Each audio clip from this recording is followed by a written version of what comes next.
Well, tonight in a KCRA 3 investigation, hundreds of thousands of dollars in diamonds, valuable coins, and family heirlooms stolen. A criminal scheme that had gone undetected for years, orchestrated by an unlikely culprit. KCRA 3 investigates. Lizay Mitri obtained dozens of documents and hundreds of evidence photos showing how the jewel thief finally got caught.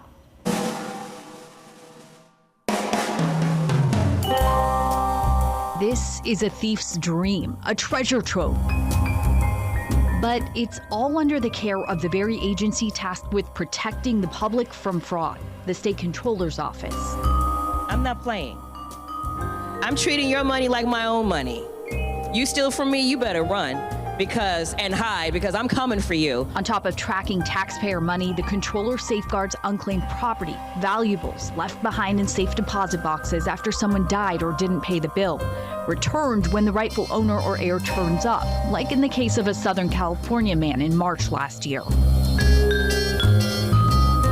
The items were mailed to him, and then that's when he opened the package, he noticed there was items missing. Not just any items, 5 large diamonds gone. The approximate value of those diamonds were around $300,000. So where did they go?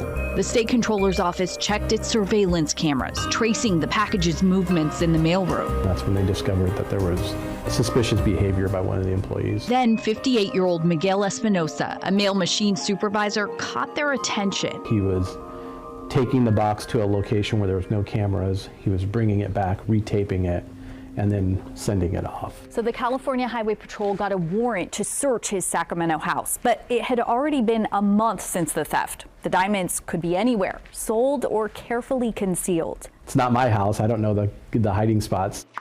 Anthony Ruiz says he detained Espinosa while another officer checked the suspect's room, looking first under the bed. There was a bed with sort of a cabinet underneath it, and he just opened the cabinet and they were right there. It was very, very simple. It was good luck, mostly. And that's not all officers found. They struck gold.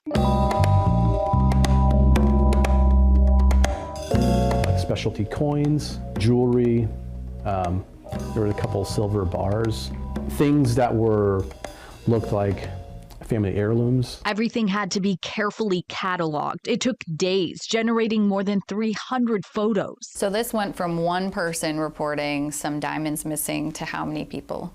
There was approximately 12 victims. Stuff stolen over at least a 7-year span, investigators say. This went to one victim, and these items were another victim. Precious property they were supposed to get after the death of their grandmother, their sister, or their father. There was one lady, her son lives here in California, and she lives in Iran, and she had this sort of specialty like gold purse. She couldn't believe it. She thought that her dad sold it. With a gold mine of evidence, the case went to the Sacramento County District Attorney's Office. We're in the Special Investigations Unit. Deputy District Attorney Nicholas Johnson handles high-level government crimes. In this case, there was a government employee who took advantage of a situation which he was entrusted to maintain people's property. The DA's office charged Espinosa with 22 counts for the stolen goods.